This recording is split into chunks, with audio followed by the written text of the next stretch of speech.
नमस्ते।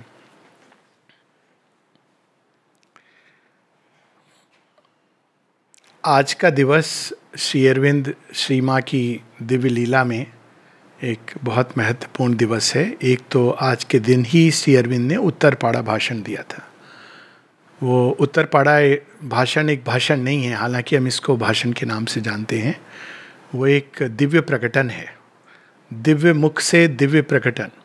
और उसमें श्री अरविंद ने एक प्रकार से भारतवर्ष के लिए, विश्व के लिए और स्वयं उनके निजी मिशन का एक प्रकार का पूरा हम लोगों को ब्लूप्रिंट दे दिया था कि किस दिशा में भारत को चलना चाहिए, विश्व को चलना चाहिए और किस दिशा में उनका स्वयं का काम जुड़ा हुआ। एक पहला हिंट हम उसमें देखते हैं। इस पर हम लोगों की पहले चर्चा हो चुकी है उत्तरपाड़ा भाषण पर। हालांकि जितने बार भी वो तो गंगा स्नान आप जितने बार करो उतना आनंद आता है।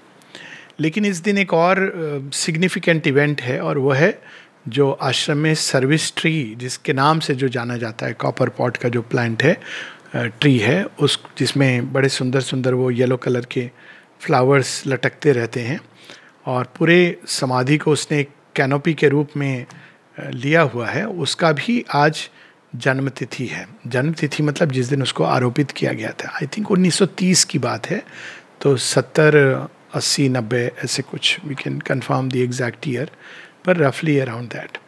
तो अब जब मेरी जो अपनी, अब वैसे तो बहुत कुछ व्हाट्सएप पर भी अवेलेबल है, लेकिन मेरे मन में जो भाव उठता है सर्विस ट्री के बारे में, जो प्रथम भाव वो ये कि श्री कृष्ण के जीवन के साथ जैसे कदम्ब वृक्ष है, वैसे ही श्री अरविंद के जीवन के साथ सर्विस ट्री है।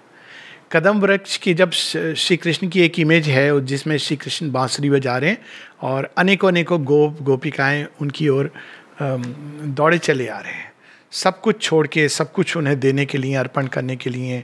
गाय जहाँ भटकी हुई है वहाँ से वापस आ जाती हैं और उस समय कुछ मूर्ख हैं जो सोते भी रह जाते हैं, उनकी बात अलग है। ये तो आध्यात्मिकता का एक सत्य है कि जो सोवत है सो खोवत है, जो जागत है सो पावत है। तो इसका कोई मुहूर्त और बेला से नहीं है, किंतु जब भगवान बुलाते हैं तो जो सोल्स जाग जाती हैं वो एक नए विश्व की ओर, एक नए जगत की ओर, एक नए सीढ़ी पर चढ़ कर के एक नई दिशा में जाती हैं। और जो सोता रहता है उस समय जीवन को कोस रहा है, भगवान को कोस रहा है, ना जाने किसको किसको कोस रहा है, अंत में स्वयं को कोस रहा है, तो वो तो फिर जो सोवत है सो खोवत है। तो श्री अरविंद के साथ भी मैं जब सर्विस ट्री को जुड़ा देखता हूँ तो केवल श्री अरविंद नहीं, यहाँ तो डबल लीला है, श्री अरविंद माता जी दोनों ही। और सर्विस ट्री के नीचे वैसे ही वो बांसुरी के द्वारा, वो एक नई बांसुरी है, सुपरामेंटल बांसुरी, and he is calling everybody.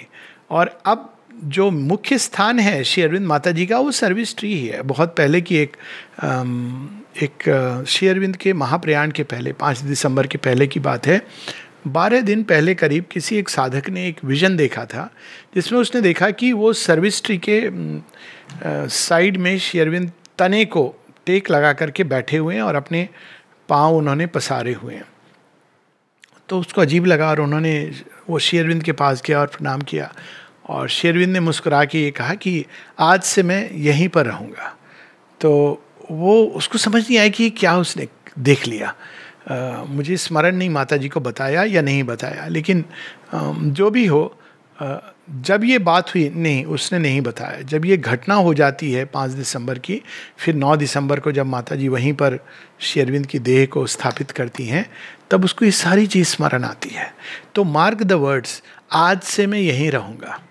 Shri Arvind ये कि अब हम लोग जो रोम में जाना और इत्यादि, उसका हमेशा अपना महत्व रहेगा, लेकिन श्री अरविंद अब ऐसी जगह आ गए हैं जहाँ पे हजारों लाखों लोग, करोड़ों लोग वहाँ से गुजरते हैं समाधि के पास से और सब कुछ वो सुनते हैं और देते ही है। माता जी ने समाधि के बारे में बहुत कुछ बताया है, पहले भी इसकी बात हुई है, और वो कहती हैं कि अब वो यहाँ पे साक्षात विद्यमान है और जो भी आकर के उनको जो भी कहता है वो सब कुछ सुनते हैं और अपने ही तरीके से उत्तर देते हैं एक साथ अनेकों लोग को, क्योंकि भगवान का कर्म इस तरह का होता है। तो ये वो सर्विस ट्री जो कैनोपी बन के वहाँ खड़ा हुआ है, समाधि स्थल की तो हम लोग जानते हैं कि कालांतर में उसका एक हिस्सा अगस्त ऋषि की समाधि की यज्ञवेदी थी, ऐसा नलनीदा ने कहा है और नलनीदा को इट सीम्स माता जी ने बताया। और वहीं पर जो हॉरिजॉन्टल ब्लॉक है, यहाँ एक समय फ्लावर्स रखे जाते थे। और 1930 की शायद बात है जब वहाँ पे सर्विस ट्री रोपित किया गया था। उसके पहले बहुत कम लोग जानते हैं कि, और ये मुझे सिंबॉलिक लगता है कि समाधि के पहले भी और सर्विस ट्री के पूरे ब्लूम होने के भी पहले वहाँ एक और हम कहें कि आहुति हुई है, और वो आहुति एक अलग प्रकार की हुई है। वेदों में हम लोग देखते हैं एनिमल सेक्रीफाइस की बात होती है, और वो एनिमल सेक्रीफाइस बाहर की सेक्रीफाइस नहीं है। वैदिक ऋषि जानते थे तुम्हारे अंदर के पशु की सेक्रीफाइस है।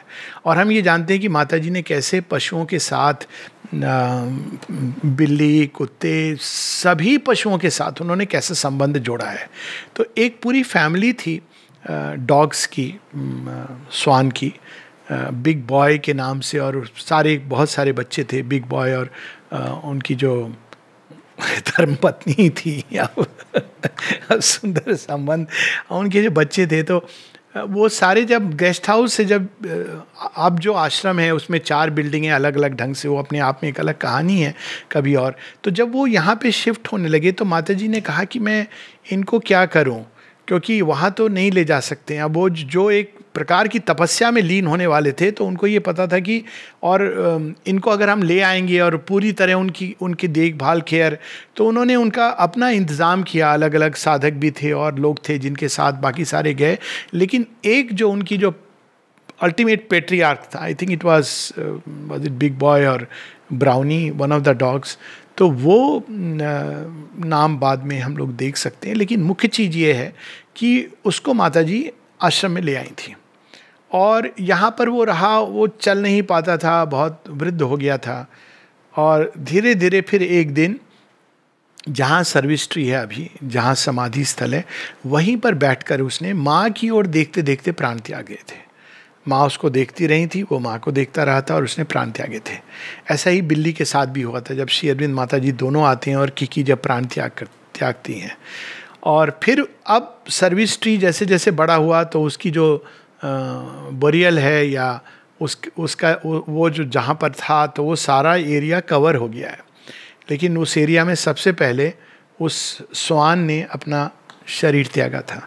तो अब मुझे ये चीज़ बड़ी सुंदर लगती है कि एक तो सर्विस ट्री यानी सेवा, भगवान के निकट जाने का जो सबसे सुंदर उपाय है वो है सेवा, क्योंकि एक सेवक को भगवान सदैव अपने साथ रखते हैं। और दूसरा है फेथफुलनेस, एक जो स्वान होता है वो फेथफुलनेस रिप्रेजेंट करता है। और अगर हम श्री अरविंद श्री माँ के जीवन को देखें तो एक चीज़ स्पष्ट आती है, श्री राम और श्री कृष्ण के लाइफ में भी ये चीज़ हम देखते हैं कि वो किसी को भी, चाहे वो कितना भी मीक हो, वीक हो, पशु हो, पौधा हो, उसका परित्याग नहीं करते हैं।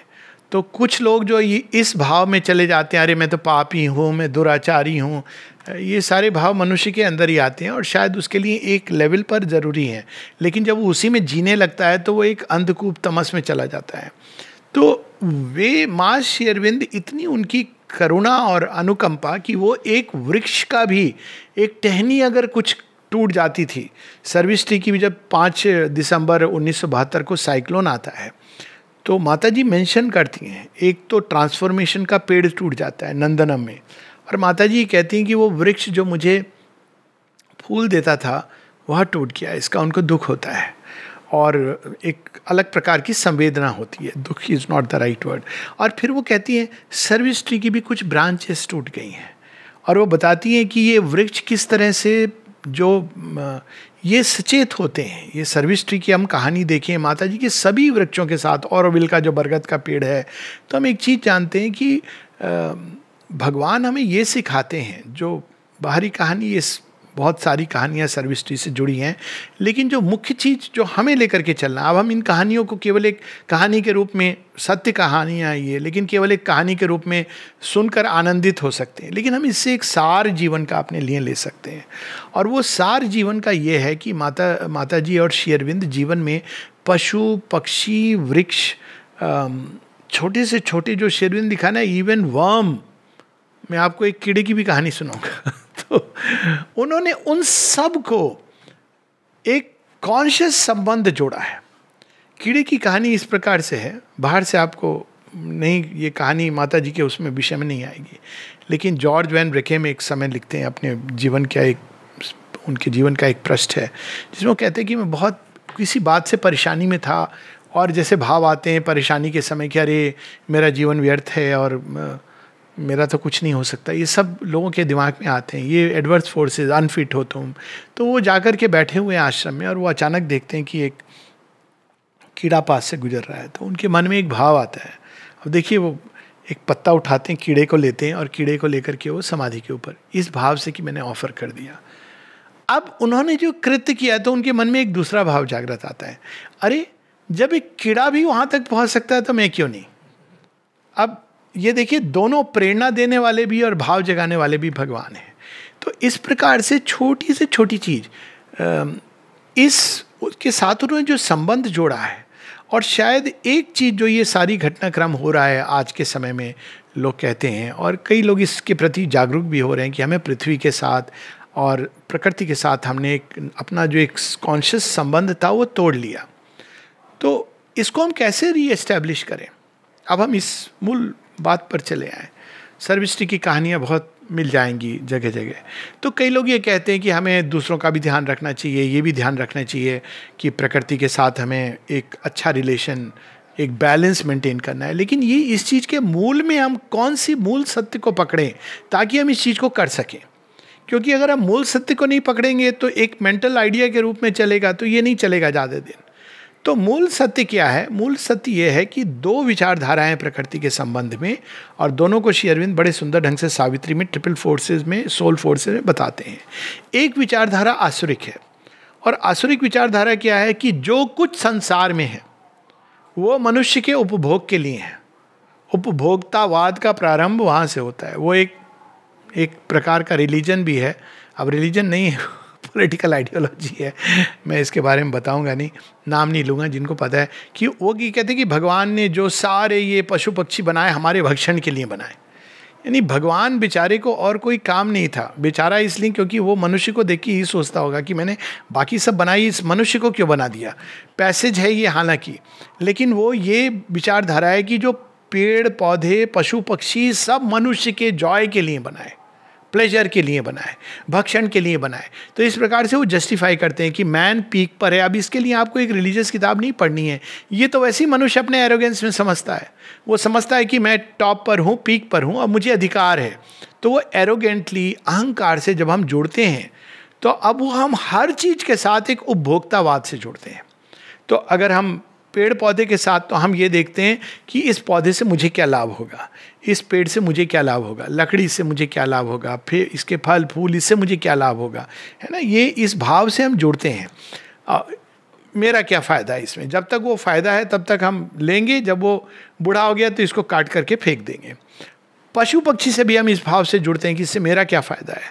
मुर्गी को पालेंगे तो अंडे हमें कितने मिलेंगे, और मुर्गी को हम बाद में उसका क्या क्या कर सकते हैं। और इस प्रकार से सब कुछ, कुत्ता हमारे घर की रखवाली करेगा या वो हमारे इमोशनल सेटिस्फैक्शन के लिए। इवन गाय से लोग इस तरह जुड़ने लगे हैं। अब विदेशों में गाय को मैंने सुना है कि आपको कितने $1000 दे करके आप उसको हगिंग, आप गाय से आप एम्ब्रेस करते हो। क्यों? आपको अच्छा लगता है। अब मुझे ये नहीं समझ में आया कि मनुष्य नहीं मिले क्या। तो शायद मनुष्य अंदर से बहुत प्रकार के तत्व निकालते हैं, वाइब्रेशंस, लेकिन गाय तो बड़े सुंदर भाव ही अंदर से प्रकट करती है। गाय के अंदर वैसे कुछ है जो बड़ा सुंदर है, पर वो एक अलग बात है। पर मूल चीज़ ये है कि हमने ये जो संबंध सृष्टि के साथ एक आसुरिक संबंध है, ये सब हमारे फायदे के लिए है, ये हमारे उपभोग के लिए है। तो उस संबंध की नेचुरल जो कर्व है वो ये होगा कि हमारा कहीं ना कहीं प्रकृति के साथ जो संबंध है वो डिसइक्विलिब्रियम आएगा। जैसे हम अपने जीवन का लक्ष्य मान लें कि केवल डिज़ायर के सेटिस्फैक्शन के लिए है, तो आप आज नहीं तो कल रोगी होगे, नाना प्रकार के रोग आएंगे, क्योंकि आपने जीवन को के मूल तत्व को नहीं पकड़ा। और ये उपभोक्तावाद और एक यूटिलिटेरियनिज्म, ये एक बीमारी है। श्री अरविंद बताते हैं कि एक बीमारी है। वहीं एक दूसरा संबंध है जो हमें दैवी गुण से प्राप्त होता है, और वो ये कि कोई भी चीज़ हमारे निज के उपभोग के लिए नहीं है। सब चीज़ें संसार में किस लिए हैं? ईशावास्यम इदम सर्वम। तो वो एक अलग भाव है, हर चीज़ डिवाइन के जॉय के लिए है। आप ये नहीं कि आप इसको खा नहीं सकते, उसको पी नहीं सकते, ये उसका कंक्लूजन नहीं है, लेकिन मूल चीज़ ये हमें समझनी है कि ये सब चीज़ें भगवान के वास के लिए हैं, और जब हम उनको ग्रहण करते हैं तो प्रसाद रूप में हम ग्रहण करें। एक बड़ी सुंदर सी इसके बारे में स्टोरी है कि जब प्रसाद रूप में ग्रहण करना चीज़ों को कितना डिफरेंट होता है। माता जी के जीवन से जुड़ी हुई कहानी है। जब एक बार माता जी बहुत सारे रोग अपने शरीर पे लेती थी, श्री अरविंद के कई पत्र हैं इसके बारे में, और डिसाइपल्स के भी लेती थी और उन पे परीक्षण भी करती थी कि ये सारे रोग।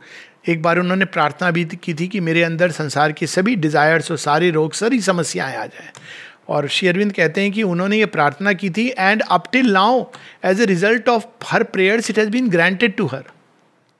माता जी की तो वो जब लेती थी तो एक बार ऐसे ही जब बाहर से शरीर थोड़ा अस्वस्थ हुआ तो किसी ने एडवाइस किया कि माँ आप चिकन सूप आपको पीना चाहिए। तो माँ ने कहा नहीं, ये मैं नहीं कर सकती हूँ। तो चंपक लाल जी ने बड़ा एक इंटरेस्टिंग बात कही। चंपक लाल जी कहते, अच्छा लोग आते थे उनको चिकन सूप के पैकेट्स भी भेंट करते थे। अब माँ उन सबको ग्रहण करती थी स्माइल करके, लेकिन वो सब पास ऑन कर देती थी जिनको चिकन सूप पीना है। लेकिन एक बार चंपक लाल जी ने इंसिस्ट किया कि माँ आपको पीना चाहिए। तो कहती हैं क्यों मैं पीऊँ, बेचारे वो चिकन्स, आप तुम सोच रहे हो कि उनको मार करके, उन्होंने एक जगह और भी इसके बारे में किया है कि तुम जानना चाहते हो कि क्या होता है। तो फिर वो कहती है उनको मैं उनका वध होगा, उसके बाद मैं उससे अपने शरीर का पोषण करूं, तुम ऐसा कैसे सोच सकते हो। तो उसने चंपक लाल जी ने उन्होंने एक बड़ी सुंदर बात कही, बड़ी टचिंग सी बात। कहते माँ यदि मैं वो चिकन होता तो मैं तो चाहता बार बार मेरा गला कटे और आपके चरणों में आऊँ। तो माँ इतना टस्ट हुई उस बात से, इतनी सुंदर बात लगी। ये उदाहरण उन्होंने उदाहरण दिया भी है, ये डॉक्यूमेंटेड चीज़ है। तो ये एक भाव है, भगवान हमें सिखा रहे हैं कि सृष्टि से जुड़ने का एक दूसरा भाव है कि सृष्टि किसी एक व्यक्ति के भोग के लिए नहीं है, उसको भोगने वाला केवल भगवान है। तो जब हम भगवान, अगर हमको भोगना है तो हमें भगवान बनना है। ईशावास्यम इदम सर्वम यत् किंच जगत्याम जगत तेन त्यक्तेन भुंजिता। जब हम बाहर से रिनाउंस करते हैं तो हम उसको भोग करते हैं। श्री अरविंद के सिंथेसिस ऑफ योग में भी हम देखते हैं कि ये 4 चरण हैं, शुद्धि, मुक्ति, सिद्धि, भुक्ति। अंत में डिवाइन एंजॉयमेंट है। कब? जब आप सिद्ध बन गए और एक हो गए सब चीज़ों के साथ। जब आप एक हो जाते हो तो लेने वाला और भोजन ग्रहण करने वाला वो एक हो जाता है। वो जो ग्रहण कर रहा है वो भी भगवान, और वो जो गीता में एक बड़ी सुंदर उसको ब्रह्म अर्पण कर रहे हैं, ब्रह्म को, ब्रह्म के दाने को। तो it is in that state of consciousness. लेकिन वहाँ तक पहुँचने के लिए हमें जीवन शैली एक अपनानी होती है, उसमें करुणा, दया, हर चीज़ के प्रति सहिष्णुता। तो इस भाव से हम जब जीवन के प्रति जुड़ें तो एक डॉक्ट्रिन ये है जिसमें हम नेचर को मैकेनिकल अनकॉन्शियस मशीन के रूप में डील करते हैं, और उसका एक अल्टीमेट परिणाम होता है कि शरीर भी एक मैकेनिकल अनकॉन्शियस मशीन है। आपके फेफड़े काम नहीं करते हैं, वेंटिलेटर पे डाल दो, वो ठीक है। और बेचारे को आप ना जीने दे रहे हो ना मरने दे रहे हो। पता नहीं कौन सा ये, मुझे तो जब भी ये सब सुनता हूँ, एक यंग व्यक्ति है जिसको थोड़ा समझ आती है कि एक जीवन है, एक्सीडेंट हुआ है, आपने कुछ समय के लिए डाला, ऑर्गन्स अच्छे से काम करे, लेकिन जिसके ऑर्गन्स फेल हो रहे हैं, एक उम्र हो गई है, वयोवृद्ध अवस्था में जब वेंटिलेटर में डालते हैं, तो मुझे तो वही याद आता है जो सोक्रेटिस मृत्यु के समय अपनी स्पीच में लास्ट में कहते हैं कि मैं तो मरने वाला हूँ, तुम लोग जीवित रहने वाले हो, लेकिन किसका भाग्य अच्छा है ये तो भगवान ही जानता है। Socrates has lived his whole life, और वो स्वयं स्वेच्छा से स्वीकार करते हैं हम लोग पी करके जाना। तो आप अब क्योंकि हम शरीर, केवल शरीर, और जो व्यक्ति है उनका भी, जो हॉस्पिटल में जा रहा है, होड़ लगी हुई है, वेंटिलेटर बेड चाहिए, वेंटिलेटर बेड चाहिए, 80 साल के बूढ़े के लिए वेंटिलेटर, 80 साल में ये नहीं कि कोई बूढ़ा हो गया, आपने एक जीवन अपना जिया है, एक डिपार्चर भी ग्रेसफुल होना चाहिए। अब क्यों इस तरह से जीवन को एक शरीर से जुड़े रहना, इसी को कहते हैं देह आत्मबोध। देह आत्मबोध से बहुत बड़ी भ्रांति जन्म लेती है और वहीं से ये सारी समस्याएं उत्पन्न होती है। लेकिन जब हम एक जीवन को अच्छे से जीते हैं तो स्वामी विवेकानंद की तरह we are ready to go at any point of time. क्या फ़र्क पड़ता है? हम फिर आएंगे, और खासकर भारतवर्ष में। और लेकिन ये जो भाव कि हम सारी, ये भी ऑक्सीजन की, अभी देखिए आप सब जगह अब ऑक्सीजन आप कहीं से जनरेट कर रहे हो, ये सब कुछ संसार में ऑक्सीजन भी मेरे लिए है, धन धान्य फूल फल सब मेरे लिए है। और उसके कारण आप देखें कि ये जो हम कहते हैं ना कि हॉस्पिटल बेड फुल हैं, लोग गवर्नमेंट को दोष दे रहे हैं, कहीं किसी को दोष दे रहे हैं, वो दोष किसको है? ग्रीड और फियर को दोष है। वहाँ भी हर किसी को डर लगा हुआ है, तो वो वेंटिलेटर बेड को पहले से खरीद के सुरक्षित कर ले। करते हैं कि नहीं मुझे नहीं मालूम, ये मैंने कहानी सुनी, but that may not be true. लेकिन ये डर लगा हुआ है इतना कि जिसके कारण एक ग्रीड चली गई है इवन अपने इसमें। कोई बात नहीं, एक जीवन है, उसमें कभी जाने का भी समय, आप कितने दिन कितने वर्ष और एक्स्ट्रा पाओगे जीवन को। लेकिन ये जो भाव है, जब हम प्रकृति से इस तरह से जुड़ते हैं कि वो एक मैकेनिकल मटेरियल चीज़ है, तो अंत में हम क्या होता है, हमारा अपना शरीर भी हम एक मैकेनिकल जड़ वस्तु समझने लगते हैं। तो मैकेनिकल और जड़ वस्तु जो है, उसके अंदर सद्वस्तु तो है नहीं, तो उसको अगर कोई रोग होगा तो कोई मैकेनिकल प्रोसेस ठीक करेगी। देखिए इसका परिणाम क्या है, इसी को मिदास टच में दूसरे ढंग से बताया गया है। राजा मिदास क्या कर रहे थे, उन्होंने वरदान ये था कि जिसको टच करेंगे वो सोने की बन जाएगी। इतना अधिक उन्होंने सब चीज सोना सोना करते हुए कि अपनी बेटी को ही टच कर दिया, तो बेटी का भी मोल लग गया कि बेटी नहीं है। You think how much is her prize in terms of gold. और फिर वो अंत में स्वयं को टच करते हैं तो उस सोने के। तो जब हम प्रकृति के साथ इस तरह से व्यवहार करते हैं कि वो एक जड़ है, केवल जड़ है, तो क्या होता है, हम अंत में वो चीज़ हमारे ऊपर भी आती है मिदास टच की तरह कि हम भी एक जड़ हैं। और अगर हम जड़ हैं तो फिर जड़ का तो इलाज कोई जड़ वस्तु ही कर सकती है। लेकिन हम लोगों ने ये भी पढ़ा है, और वो बड़ा सुंदर है, चेतनस चेतनानाम नित्यो नित्यानाम चेतनस चेतनानाम एको बहुनाम यो विदधाति कामान तमात्मस्थम येनु पश्यन्ति धीरा स्तेषाम शांतिम शाश्वती नेत्रेषाम। ये चीजें जो कॉन्स्टेंटली चेंज कर रही हैं, उनके पीछे एक अनचेंजिंग ट्रूथ है। वे चीजें जो जड़ दिख रही हैं, उसके अंदर भी एक चेतना है।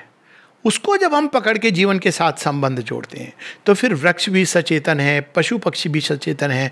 जब हम इस प्रकार से व्यवहार जोड़ते हैं, तो वायरस भी जो प्रकृति की उपज है, क्योंकि हमने प्रकृति के साथ एक ऐसा संबंध जोड़ा है, तो प्रकृति की अगर आपदा भी होती है, मैंने ये भी देखा है जब भूखंड गिरते हैं, हिमस्खलन होता है, ये सब होता है, तो आपने चूंकि प्रकृति के साथ एक बड़ा सुंदर संबंध जोड़ा है कि वो भी माता है। तो अगर आपके पास वो आ रहा है हिमखंड, और आपने प्रकृति को इस तरह से ट्रीट किया है, तो प्रकृति एक कॉन्शियस फोर्स से आपको हल्का सा बचाते हुए ले जाएगी।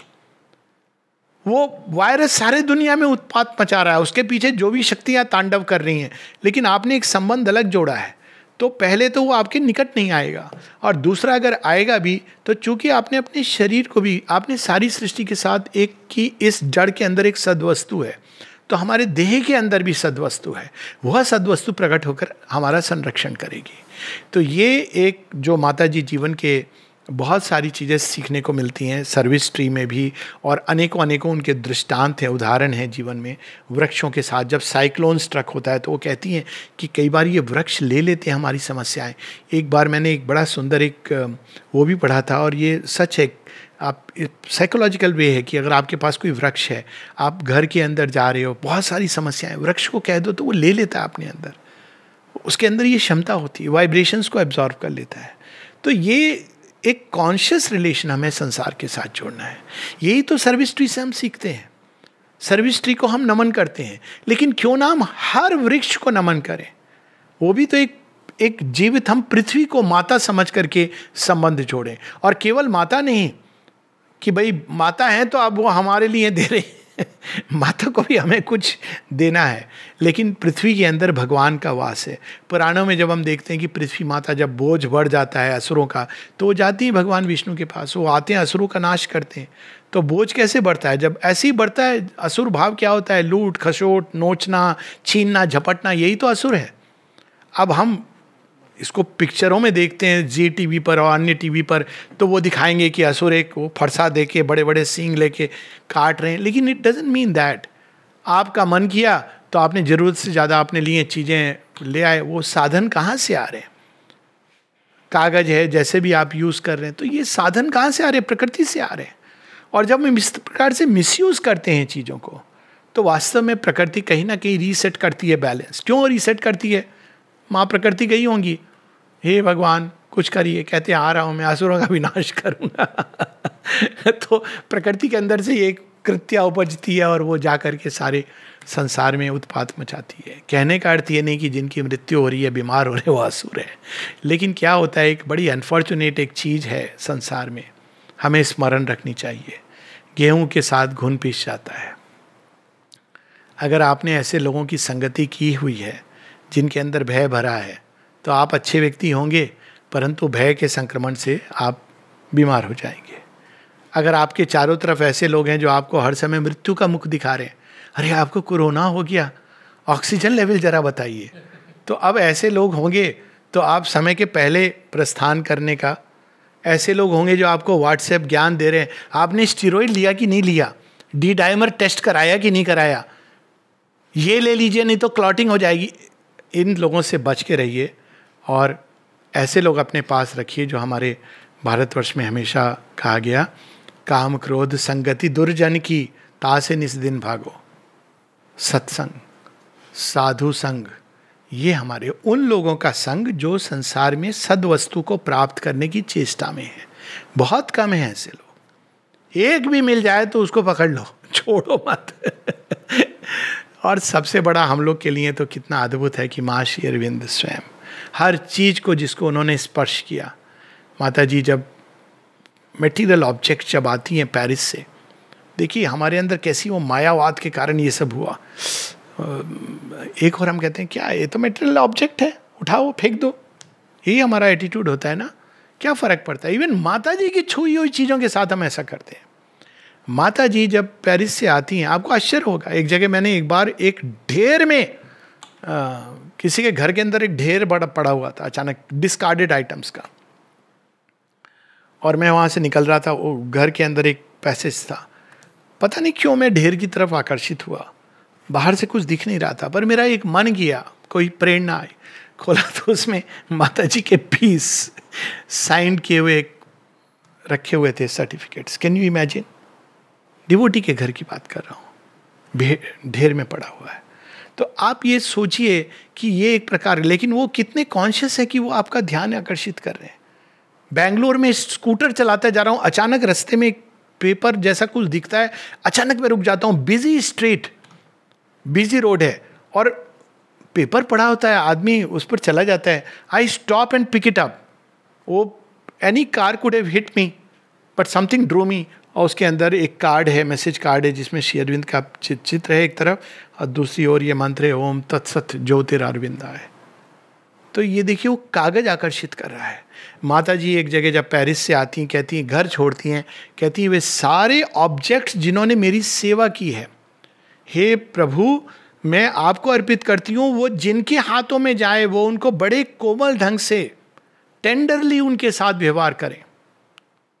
एक अंतिम कहानी के साथ माता जी के पास से लोग हैं, रुमाल देते रहते थे, और हम लोग एक आया कपड़ा पुराना, फेंक दो, डिस्कार्ड कर दो, है ना, बल्कि खोजते रहते नया कब आए। माता जी पैच लगा के साड़ी पहनती थी, पैबंद लगा के, और वो ऐसे नीटली कि आपको पता ना चले। तो एक बार माता जी को किसी ने रुमाल, बड़ा सुंदर सा रुमाल, तो चंपकलाल जी बताते हैं कि माता जी ने उसको देखा, अप्रिशिएट किया, वो चला गया व्यक्ति। उसके बाद उन्होंने नारायण का किसी ने मूर्ति दी थी तो उनके नीचे रख दिया। तो उन्होंने कहा माँ आप इसको यूज़ करें, यूज़ क्यों नहीं करती हैं? आपका पुराना रुमाल देखिए, उस पर कितनी बार तो आप उस पर रफू कर चुकी हैं। रुमाल पे रफू, आप इसको यूज़ नहीं करती हैं। तो माता जी ने पुराना वाला रुमाल उठाया, कुछ देर देखा, फिर मुस्कुरा के बोली, लेकिन पता है इसने मेरी बड़ी सेवा की है। क्या कहोगे? रुमाल को लेके माता जी को क्षण निहारती, कहती पता है इसने मेरी बड़ी सेवा की है। ये एक संबंध हम लोगों को संसार के साथ, जीवन के साथ जोड़ना है। यही शिक्षा हमें सर्विस्ट्री से मिलती है और माता जी के अनेकों दृष्टांत से, कि हर चीज़ के अंदर भगवान है, हर चीज़ के अंदर चेतना है, और इसमें अनेकों अनेकों कहानियाँ, इसका विस्तार में हम जा सकते हैं। लेकिन यदि आज से हम ये भी भाव रखें, हर चीज़ के अंदर, छोटी से छोटी जड़ वस्तु के अंदर, वो केवल जड़ नहीं है, उसके अंदर भगवान का वास है। सुपरमेंटल क्रिएशन क्या है? सुपरमेंटल क्रिएशन अगर आप पढ़ें तो उसमें एक एक वस्तु के अंदर, कहते हैं even the objects, house of the spirit and the new creation, उनके अंदर से भी दिव्यता एक बाहर प्रकट हो रही थी। रीड इट, शेर सावित्री में है। इवन जो ऑब्जेक्ट्स वहां पे थे वो डिवाइन थे, ऑब्जेक्ट्स हैं, लेकिन आपको उसके अंदर से दिव्यता, अब वहां पे वो नेचुरल है, यहां हमको उसको प्रकट करना है। तो चाहे वो नल हो या फिर आपको और कुछ बताने की जरूरत नहीं है, वाटर का वेस्ट, ये सब नाना प्रकार के मेंटल कंसेप्शन की जरूरत नहीं है। द मोमेंट वी थिंक कि ये केवल हमारे उपभोग के लिए नहीं है, ये कॉन्शियस है, तो हमारा जीवन बदलना प्रारंभ हो जाएगा। नमस्ते।